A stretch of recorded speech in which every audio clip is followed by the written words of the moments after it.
سامعین محترم، نماز کا آغاز تکبیر تحریمہ سے ہوتا ہے۔ تکبیر تحریمہ کو تحریمہ کیوں کہتے ہیں؟ اس کی وجہ یہ ہے کہ جو کام نماز شروع کرنے سے پہلے جائز تھے، کھانا پینا جائز تھا، باتیں کرنے جائز تھی، ادھر ادھر دیکھنا جائز تھا، جب اس نے نماز شروع کر دی پہلی تکبیر، تو اس کے لیے حلال کام بھی حرام ہو گئے۔ اب اس نے پوری توجہ نماز کی طرف کرنی ہے اور یہ سوچنا ہے میں کس کے سامنے کھڑا ہوں۔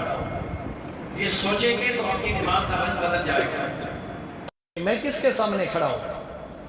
اور تکبیر تحریمہ جو ہاتھ اٹھانے ہیں، اس کے اندر بھی بہت سارے دوست غلطی کرتے ہیں۔ کوئی اس طرح ہاتھ کیے کھڑا ہے، کوئی اس طرح کیا کھڑا ہے، کسی نے انگلیاں بند کی ہوئی ہیں، یوں نہیں۔ تکبیر تحریمہ کرتے وقت انگلیوں کا رخ بالکل قبلے کی طرف ہونا چاہیے، اس طرح، اور یہ کانوں کی لو کے برابر یہ ہاتھ اٹھا کے ان کو اپنے ہاتھ کو ہاتھ کے اوپر رکھنا ہے، دائیں ہاتھ کو بائیں ہاتھ کی کلائی پر رکھنا ہے۔ اس کا طریقہ کار یہ ہے، یہ درمیان والی 3 انگلیاں یہ کلائی کے اوپر ہوں گی، چھوٹی انگلی اور انگوٹھا جو ہے اس کے ساتھ دائرہ بنے گا، اور اس کو رکھنا کہاں ہے؟ ناف کے نیچے، ناف کے نیچے رکھ کے پھر آپ نے اپنی تلاوت کا آغاز کرنا ہے، سبحانک اللہم سے۔ تکبیر تحریمہ، یہ تکبیر جو نماز سے پہلے کہتے ہیں، یہ ہر نمازی کو پریکٹس ہونی چاہیے۔ ہم مسلمان ہیں، نماز پڑھنے آتے ہیں، بعض دفعہ ایسے ہوتا ہے کہ آپ کہیں سفر پہ جا رہے ہیں، پیٹرول پمپ پہ نماز پڑھنے لگے ہیں، ایک آدمی آ گیا، ٹھیک ہے جی وہ نماز کرا دے، اب پیچھے وہ کہتا ہے تکبیر کہو، اب وہ شرماتے ہیں، وہ اس کو کہتا ہے تو کہے، وہ کہتا ہے تو کہے۔ تکبیر کہنی نہیں آتی، تکبیر سیکھیں، اس کے الفاظ کی درستگی کرائیں مولوی صاحب سے، قاری صاحب سے، کہ میرے الفاظ ٹھیک کروائیں، میں تکبیر کس طرح کہوں، اللہ اکبر اللہ اکبر، پھر اسی طرح اشہد ان لا الہ الا اللہ۔ یہ سارے الفاظ تکبیر کے، یہ کوئی بڑا مشکل کام نہیں ہے، صرف ایک جھجک ہے، آدمی گھبراتا ہے کہ میں تکبیر کیسے کہوں۔ جو مسلمان ہے اسے کلمہ بھی آنا چاہیے، اور مسلمان ہے تو اسے تکبیر بھی آنی چاہیے۔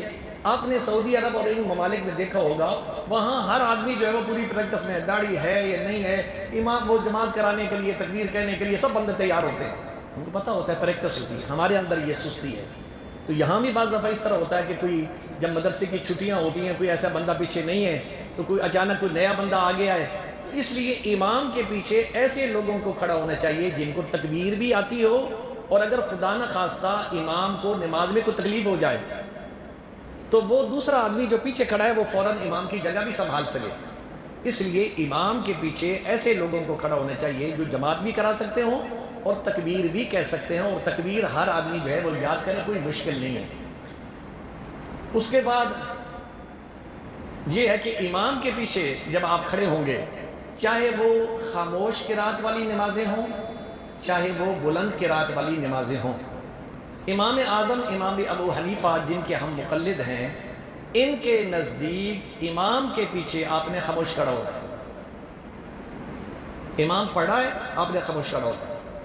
بعض لوگ دوستوں میں وسوسہ ڈالنے کے لیے وہ کہتے ہیں کہ دیکھو جی حدیث پاک میں تو آیا ہے فاتحہ کے بغیر نماز نہیں ہوتی، تسی نماز نہیں پڑھ دے، فاتحہ نہیں پڑھ دے، تھوڑے مولوی صاحب نے نہیں دسیا۔ اس قسم کے شیطانی وسوسے ڈالتے ہیں اور حدیث پیش کرتے ہیں لا صلاۃ الا بفاتحۃ الکتاب۔ دیکھو حدیث میں فاتحہ کے بغیر نماز نہیں ہوتی، اب اسی حدیث میں یہ پتہ کرو کس کی نہیں ہوتی، حدیث خاموش ہے۔ ہم کہتے ہیں یہ لا صلاۃ الا بفاتحۃ الکتاب امام کے لیے ہے، لا صلاۃ الا بفاتحۃ الکتاب کس کے لیے ہے؟ جو اکیلی نماز پڑھ رہا ہے، جو امام کے پیچھے پڑھا ہے۔ حدیث بولتی ہے، اندھوں کو نظر نہیں آتی، آنکھوں والوں کو نظر آتی ہے، من کان لہ امام فقراۃ الامام لہ قراۃ، جس کا امام ہے امام کی قرات ہی مقتدی کی قرات ہے، اس لیے امام کے پیچھے آپ نے خاموشی سے کھڑا ہونا ہے۔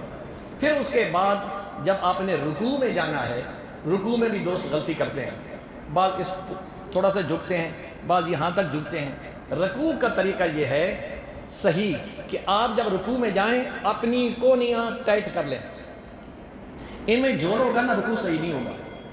جب یہ آپ کی کونیاں اس طرح ہوں گی، آپ کی کمر بالکل سیدھی ہوگی، تو سیدھی کمر ہونی چاہیے رکوع کے اندر، سبحان ربی العظیم 3 دفعہ پڑھیں، پھر سمع اللہ لمن حمدہ ربنا لک الحمد، پھر اللہ اکبر۔ بعض دوست ایسے ہوتے ہیں کہ رکوع سے یوں اٹھے پھر یوں چلے گئے، ان کا قومہ جو تھا نا رکوع کے بعد کھڑا ہونا، وہ پورا کھڑا بھی نہیں ہوئی ہے اور وہ دوسرے اندر چلے گئے۔ تو اس کا صحیح طریقہ، سنت طریقہ کیا ہے؟ سمع اللہ لمن حمدہ کہہ کے پورا کھڑے ہوں، ربنا لک الحمد۔ اگر آپ اکیلی نماز پڑھ رہے ہیں، امام کے پیچھے پڑھیں تو آپ نے سمع اللہ نہیں کہنا، امام سمع اللہ کہے گا، آپ نے ربنا لک الحمد کہنا ہے، اور پھر اللہ اکبر کہہ کے پھر آپ نے جانا ہے۔ یہ پہلی رکعت کا طریقہ میں نے آپ کو بتایا ہے، انشاءاللہ العزیز آگے یہ مسائل چلتے رہیں گے۔ آج اللہ کے گھر اعتکاف والوں سے مزین ہوں گے، اور اعتکاف والے جو ہیں وہ بھی یہ بات یاد رکھیں، ان کو پتہ ہونا چاہیے میں نے کہاں بولنا ہے، کیونکہ اعتکاف والے پر پابندی ہے بغیر ضرورت کے مسئلے سے باہر نہیں نکلنا، بغیر ضرورت کے اس نے گفتگو نہیں کرنی، کیونکہ وہ اللہ کو راضی کرنے کے لیے اور عبادت کے لیے آیا ہوا ہے۔ بعض نوجوان اعتکاف بیٹھتے ہیں، موبائل بھی ساتھ ہے، اعتکاف بیٹھنے والا موبائل نہ لائے، اگر لائے تو سادہ موبائل لائے، ٹچ والا نہ لائے، شیطان پھر اس کو دوسرے چکر میں لگا دے گا۔ اور وہ دوسرا سادہ موبائل بھی اس لیے رکھنا ہے، گھر سے روٹی منگوانی ہے، کوئی پیغام دینا ہے ضروری، تو یہ گفتگو کرنی ہے۔